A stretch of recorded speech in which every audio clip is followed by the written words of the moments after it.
algunas experiencias propias y alguna visión de geografía que hemos realizado. Sabemos que el sueño es un proceso fundamental para afrontar las decisiones de la efectiva. Es un proceso fisiológico, natural, activo y recurrente, que tiene una duración variable entre cada proceso, pero aproximadamente una dosis de 7 a 9 horas para cada vez durante el día y mantener un máximo nivel, un nivel físico y mental y afrontar las.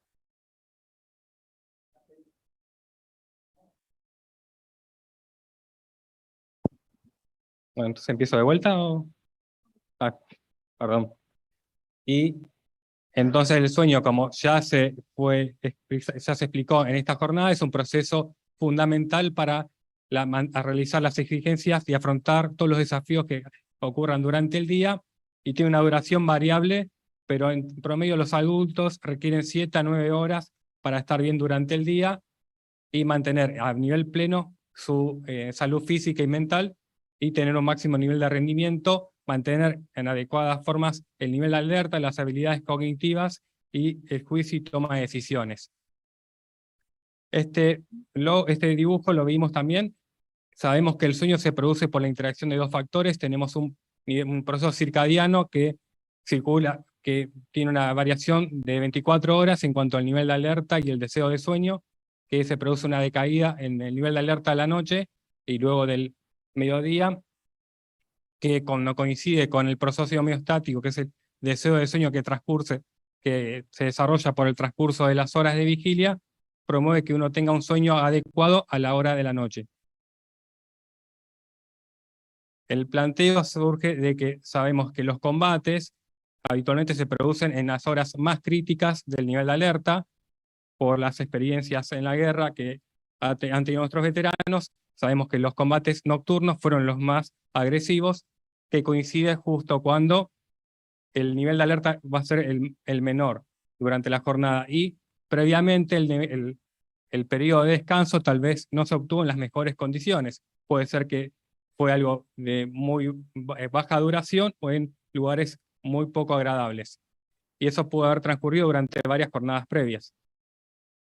El sueño insuficiente se ocurre cuando ese sueño no alcanza a cumplir las obligaciones que va a tener la persona durante el día, porque sabemos que el sueño es de mejor calidad, mejor cantidad si se produce de noche, y va a ser el nivel de alerta mucho mejor si las actividades se desarrollan durante el día. La somnolencia, ese deseo de sueño, es máximo a la noche, y puede ser que sea irresistible el deseo de dormir a medida que pasan transcurso de días que duermo con baja cantidad, y uno puede llegar a tomar alguna iniciativa para que ese deseo de sueño se disminuya. Puede levantarse, hacer algún tipo de actividad física, bañarse, lavarse la cara con agua fría, pero va a ser irreemplazable ese deseo de sueño. La privación del sueño disminuye sistemáticamente el rendimiento, y es aún más afectado cuando la actividad es monótona, como por ejemplo hacer una actividad de control, manejar un vehículo o manejar algún tipo de instalación. Y en el caso del militar también va a ser afectado si tiene una actividad muy repetitiva, como mantener un puesto de observación.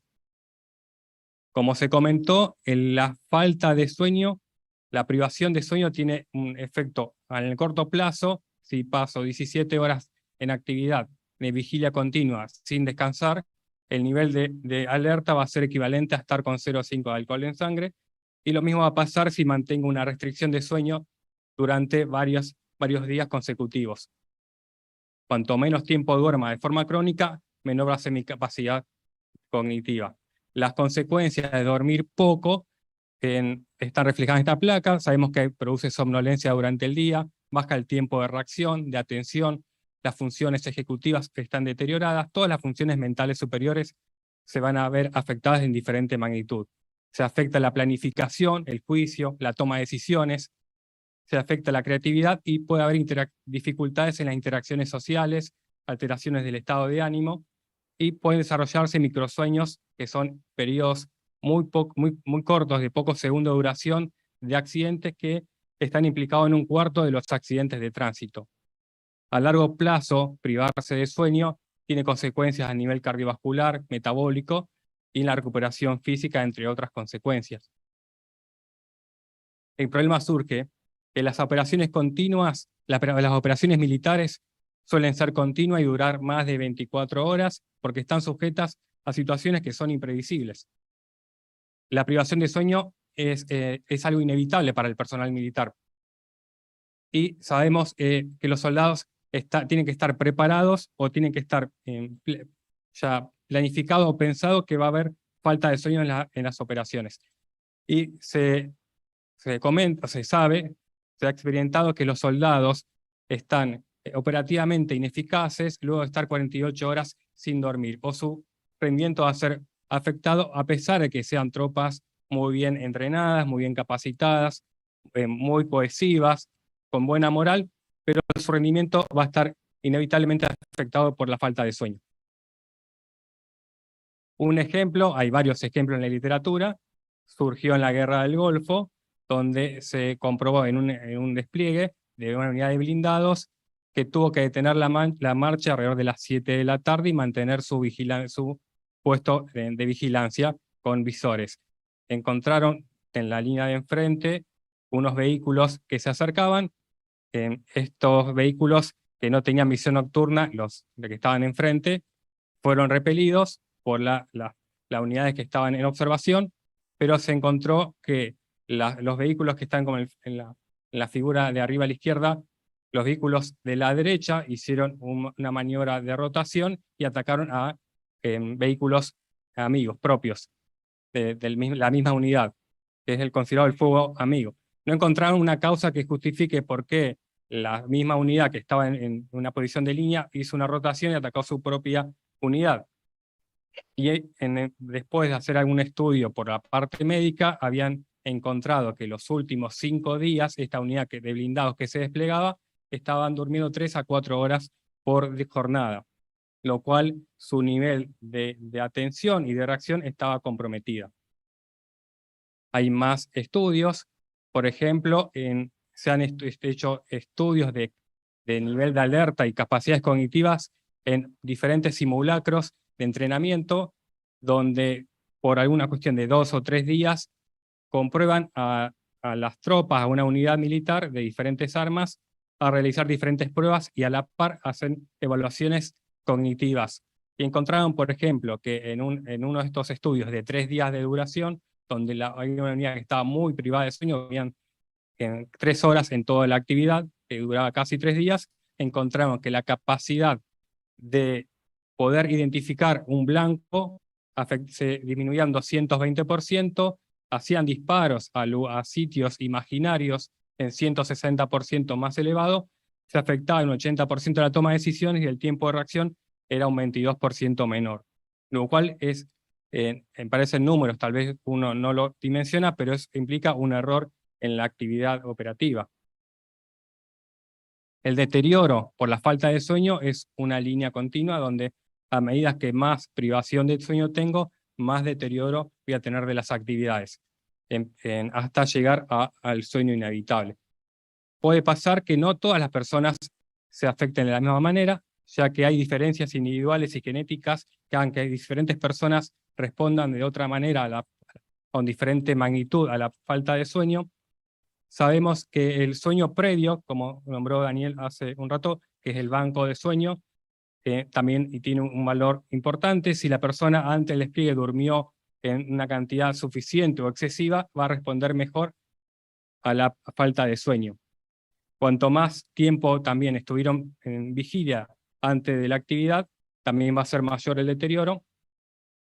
Y también sabemos que hay un ritmo circadiano en cada función biológica, por lo cual el nivel de alerta va a tener un momento que va a estar más deteriorado, a pesar de haber dormido poco o mucho anteriormente.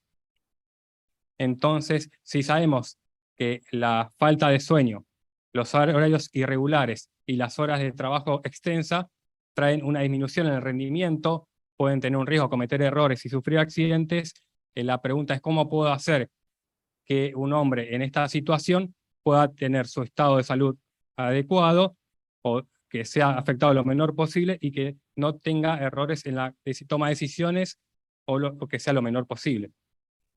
Con esta pregunta es que surgen diferentes normativas que se comentaron, en que se intenta, por un lado, hacer mediciones del rendimiento cognitivo en un ambiente operacional, lo cual ya de por sí es una actividad bastante difícil de hacer porque las demandas de la actividad operacional tienen prioridad, por lo cual puede ser que sea un obstáculo realizarlas. Y hasta se acepta cierto error menor en ese ambiente a desarrollar. Las pruebas de alertas puede ser la mejor opción para evaluar rendimiento en estos ambientes. Y los modelos matemáticos que describió Malena es una opción que tenemos para poder predecir cómo va a estar el rendimiento del personal desplegado y que se puede obtener en la planificación. Y hay una cascada de degradación, como también nos comentamos, que hace que diferentes funciones se vean afectadas a medida que paso más tiempo privado de sueño.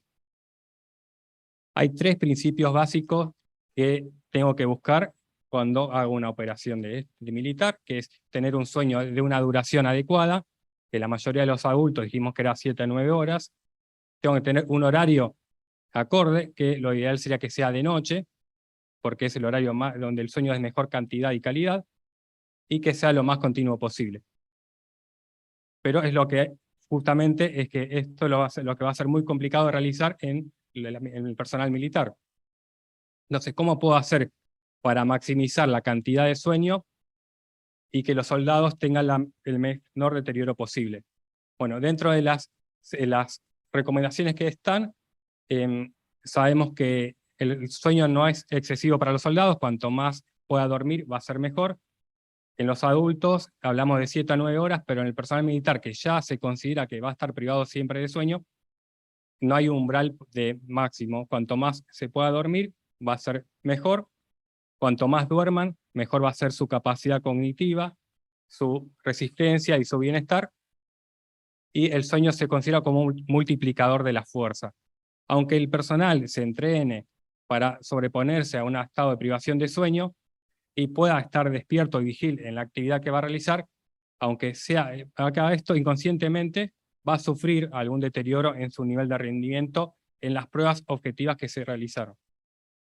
Dentro de las recomendaciones que se realizan, en el personal que se despliega que va a estar privado de sueño, es tener la opción de tener una siesta táctica. Se llama esto siestas, pueden ser de 20 minutos, el tiempo que pueda, o la mayor cantidad que pueda realizar en el ambiente operacional. Hay que saber que luego una siesta, si se prolonga más de 20 minutos, tengo una inercia de sueño, que es estado de confusión una vez que me despierto, que puede ser que mi rendimiento sea afectado y bien termina la siesta. Se utiliza como herramienta la cafeína, que hay diferentes planes de uso, depende de la operación que voy a realizar, pero puede ser de 100 a 200 miligramos. 100 miligramos es una taza de café instantáneo de filtro. Y hay que reconocer también que el ambiente debe ser propicio para dormir. Tiene que ser un lugar que no haya ruidos o la menor cantidad posible. No se conviene que sea un lugar cercano a un aeródromo, una pista o un centro logístico donde el ruido es intenso. Tiene que haber un confort lo más adecuado posible y que sea un lugar seguro, no sea abajo de un vehículo donde puedo tener un accidente. La luz también afecta el sueño. La luz intensa, azul blanca, fría, es la que mantiene la línea de alerta, pero la luz roja es la que menos va a afectar si quiero estar en un lugar iluminado cuando voy a dormir. El trabajo nocturno sabemos que puede estar deteriorado, por lo cual aquel que realiza un trabajo de noche, si hay un turno de noche, cuando haya un turno de noche, esa persona tiene que tener un tiempo mayor para realizar la actividad, que le va a demorar más tiempo, y se recomienda que tenga una supervisión extra cuando realiza la actividad. Y no conviene que los horarios sean conflictivos, que haya un lugar para dormir y para comer al mismo tiempo, y que sea un lugar reservado para el descanso. Tradicionalmente, la planificación del sueño se hacía en base a los líderes o a los jefes, que en base a la experiencia y los años previos que tuvieron, recomiendan cómo se planifica la actividad.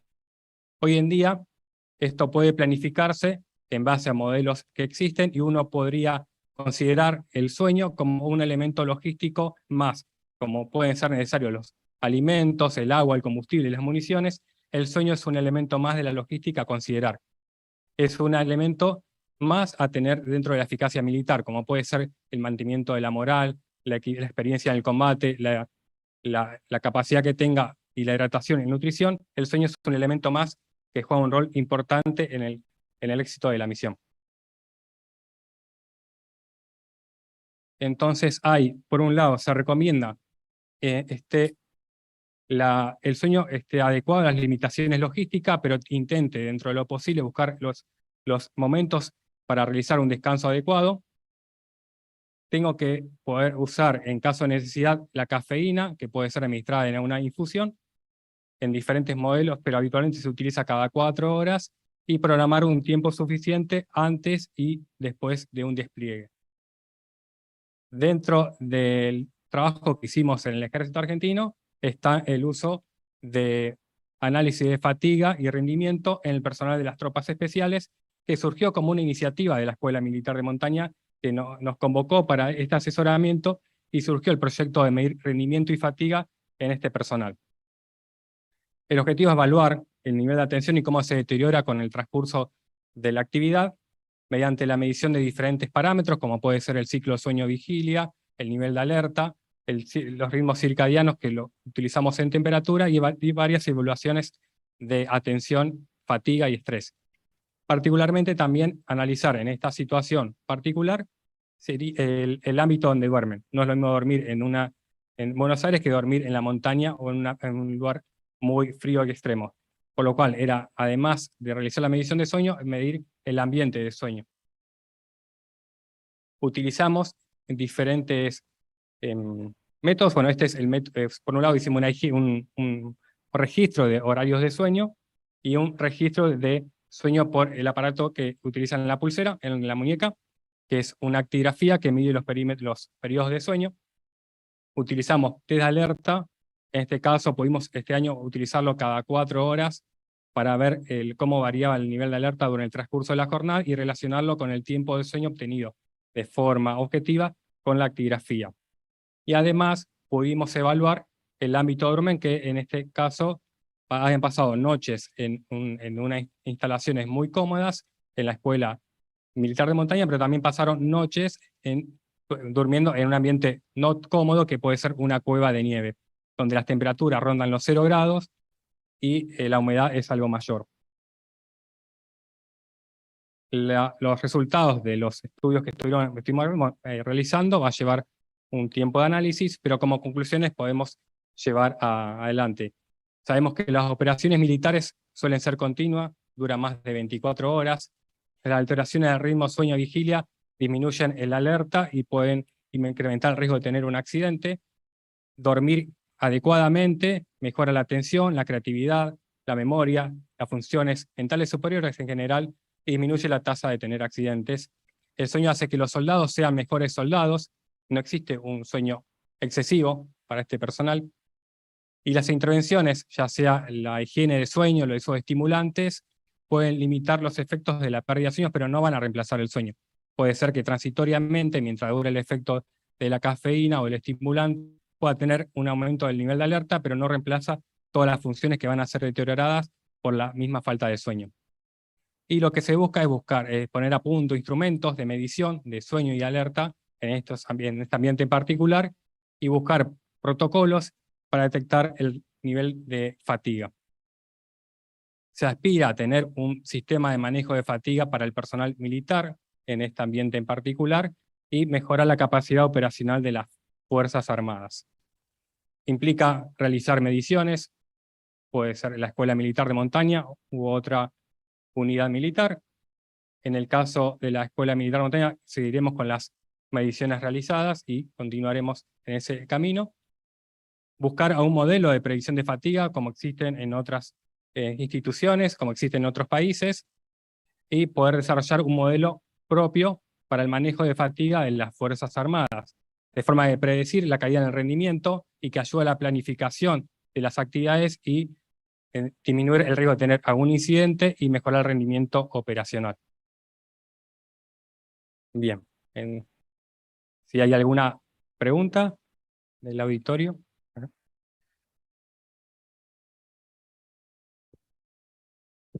Yo agrego una pregunta para vos, Agustín, o para Malena, del chat que quedó anterior.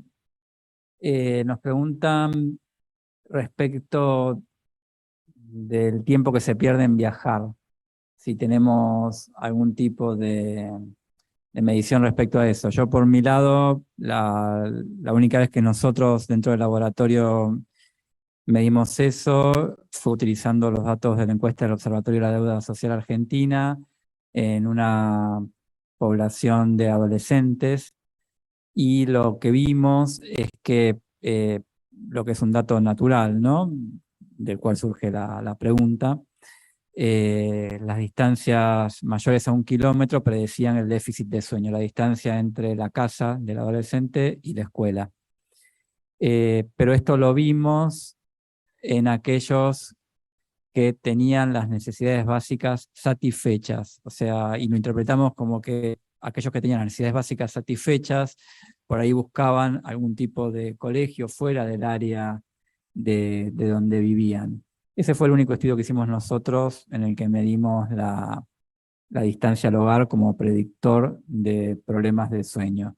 No sé, Mari, si vos viste algún trabajo, o Agustín, si en algún momento preguntaste eso. De las guías que nombran el tema, en cuanto al personal militar, dicen que hay que sugieren reconsiderar el tiempo de distancia a llegar a la unidad, porque si el personal vive muy lejos, implica que si habitualmente las unidades empiezan a trabajar muy temprano, implica que la persona va a estar muy privada de sueño. Tal vez si tienen que levantar a las 4 o 5 de la mañana, ese personal lo voy a tener privado de sueño y puede ser que no tenga mejor rendimiento durante el transcurso de la mañana, y se pueden revisar los horarios para evitar esa caída en rendimiento y también evitar los accidentes, tal vez en el cambio de guardia que implica desplazarse a una hora donde el nivel de alerta es muy bajo. Sí, evidentemente coincidimos con la pregunta, que es una variable fundamental. Sí.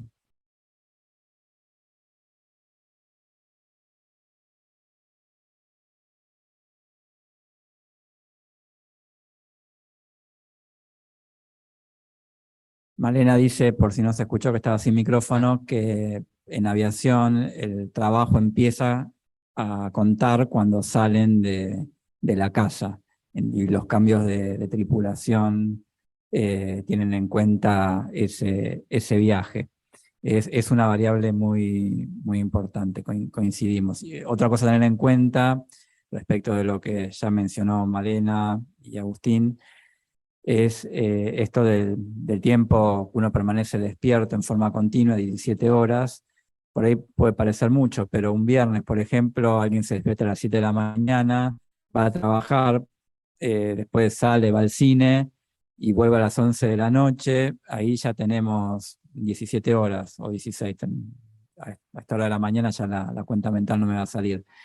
Entonces tenemos gente que puede estar volviendo por Panamericana con 17 horas de vigilia continuas, que es equivalente a manejar ebrio.